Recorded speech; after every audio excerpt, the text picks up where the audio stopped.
Maraming nagsasabi na ang mga tunay na mayaman hindi pinapakita o pinagyayabang ang kanilang net worth, no?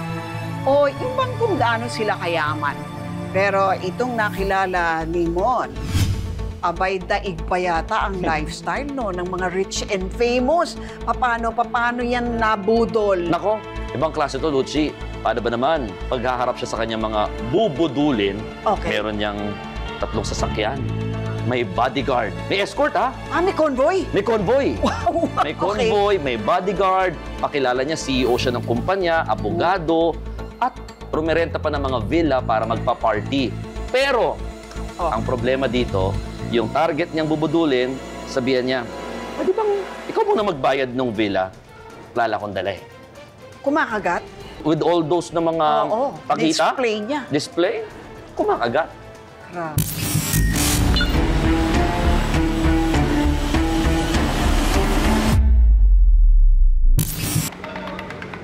Mala celebrity na ngayon ang bansag sa mga content creator at influencer sa social media. Kaya marami ang gustong pumantay sa level na meron sila.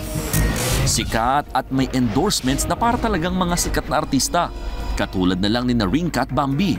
Nangapa sila nung una, pero dahil sa pagpupursige na maabot ang status nila ngayon, instant celebrity na rin sila. Minsan may mga opening ng store or pag-release ng bagong product or minsan mga club events, ganun. Parang nagiging work tapos ano na din siya, leisure at the same time. Minsan silang dumalo sa isang event. Doon nila naka-rubbing elbow si Melvin Joso.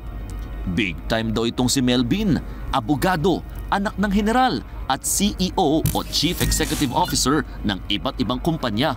To the highest level nga ang social status.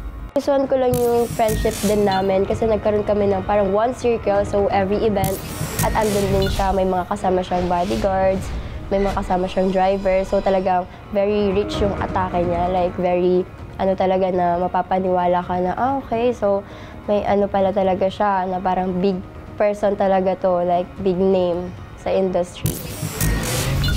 Lifestyle of the rich and famous. Sagot parate ang gimmick pati party-party. Kinuha raw talaga ni Melvin ang loob nilang magkaibigan. Ang kaso, every time na gumigimik sila sa labas, medyo nakakahalata na rin sila. May ugali raw kasi si Melvin na kapag dumating na ang bill, sasabihing sila muna ang taya. O kaya naman, bida-bida. And then pag nga nasa resto kami or what, pag may little inconvenience, ganun, sasabihin niya, magkano ba itong store na to, bibilhin, ganyan. Or pag may villa kaming pinupuntahan, nagtatanong siya doon sa tao doon if magkano kung bibilhin niya yon. Nagpapaulan din daw ng regalo si Melvin, pero marami niyang sinasabi, idinadaan sa ika nga ng iba, chika. Sasabihin niya sa akin na tutulungan niya akong bumili ng car, na siya daw yung bahala sa car, ganun. Naka-receive ako ng gift sa kanya nung sa Boracay. Bigla lang niya akong binigyan, hindi ko alam kung bakit. Pero lahat ng ito, may kapalit pala. Si Melvin kasi, pasundot-sundot na kung humiram ng pera. Naghiram siya sa akin ng pera, pang hotel, and pang allowance ng kapatid niya. I think nakahiram siya sa akin that time ng 50 to 60K. May 2024, para raw makabawi sa kanila, nagplano ng isang ultimate getaway sa Boracay si Melvin. Lahat ng tropa, sagot na raw niya. Pero walang kamalay-malay si Rinka, siya na naman daw pala ang magiging taya. Nasa Boracay kami, kulang daw yung cash niya. Tapos sabi niya, i-reimburse na lang daw niya yun pagbalik namin ng Manila. So, umabot yun ng parang 59K yung binayaran ko sa mga na nahiram niya.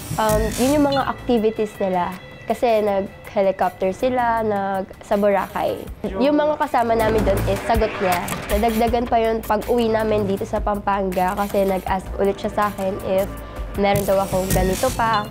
And pinahiram ko din siya that time. Something is fishy na ha. Nagpatong-patong na nga ang mga inabono ni Rinka kay Melvin dahil pati plane tickets sa kanya na rin daw muna inutang. Umabot na ito sa halos 270,000 pesos. June 1, 2024 naman, pagkagaling sa Boracay, nagsimula na raw magdahilan si Melvin na hindi muna niya mabayaran ng mga hiniram na pera. So hanggang binibigyan na lang niya ako ng reason, hanggang sabi niya sa akin, nasa secretary daw niya yung pera. Pero nung kinausap namin yung secretary niya, wala naman daw palang pera sa kanya. Ang ipinakilalang sekretary ni Melvin, napag-alaman ni Rinka na teller lang pala sa bangko at hindi raw totoong mapera siya. Handa pa naman daw sana siyang bigyan ito ng pagkakataon para bumawi. Pero sukdulan na raw ang ginagawa nitong umano'y panluloko. Okay lang sana if sasabihin niya sa akin na, Rings, wala pa akong pera. Pwede okay lang, next month na lang. Pero hindi kasi everyday pinapaasa niya ako na Rings today. Sa secretary ko, sa bodyguard ko. Naging malinaw na kay Rinka ang tunay na kulay daw ni Melvin. Sobrang delusional, isa siyang swindler talaga. Sobrang pagpapakitang tao yung ginawa niya. Isa rin sa mga kinaibigan ni Melvin ang isa pang content creator na si Bambi. Kumbinsido raw si Bambi dahil sa galing daw ni Melvin sa umano'y pagpapanggap. Iba raw kasi talaga ang ere nito tungkol sa kanilang yaman.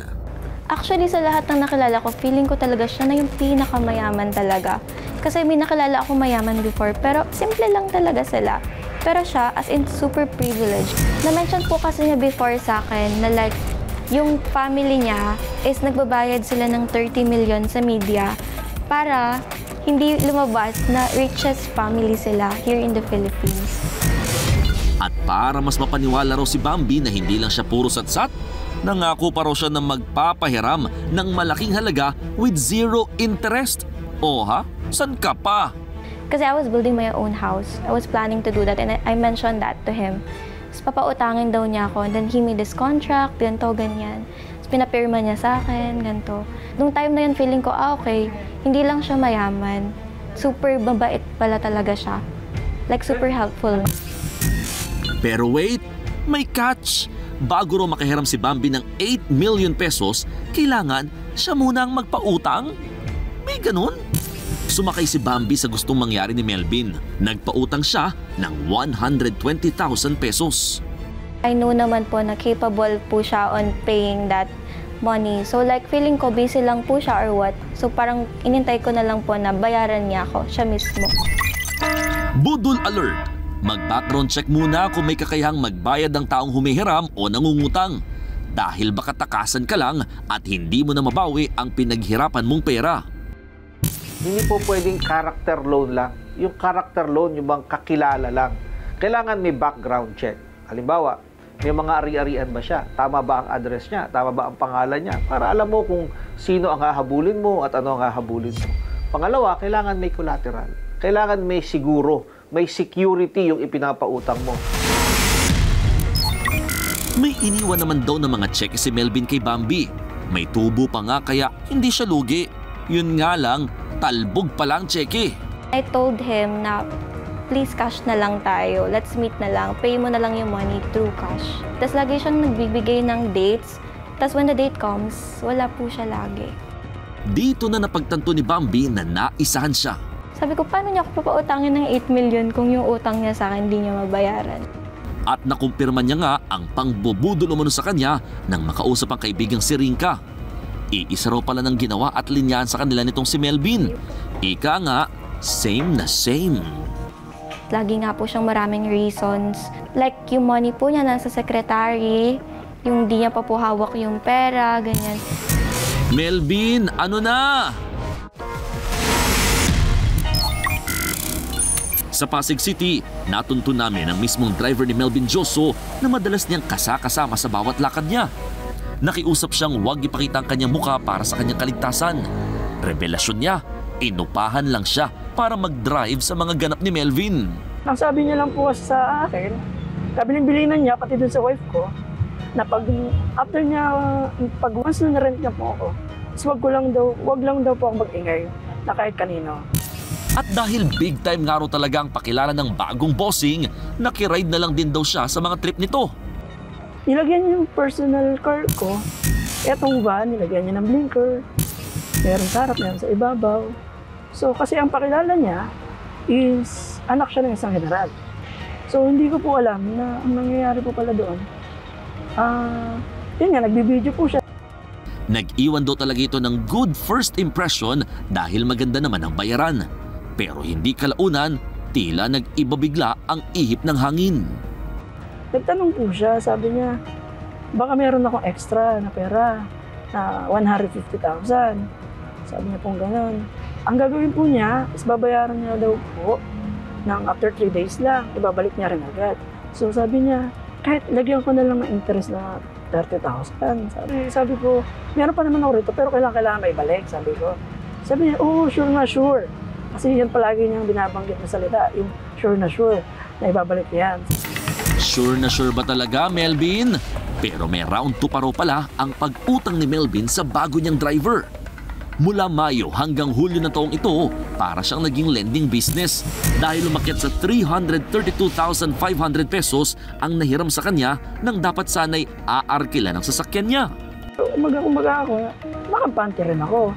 Nasabi ko sa wife ko, ibibigay naman at meron naman kami nakikitang pera. Mula sa 7 beses na labas nila, 2 beses lang din daw nakapagbayad si Melvin. Pero nag-issue naman daw ito sa kanya ng mga tseke. Ang masaklap, dinaig pa ang mga gulong na nasobrahan sa hangin ang pagtalbog ng mga ito. Nung nandun na po kami sa bank, napansin namin na may discrepancy dun sa tseke. So hindi po na-process. 2 batas ang nilalabag pag tumalbog ang tseke. Una ay yung Batas Pambansa bilang 22, yung BP 22.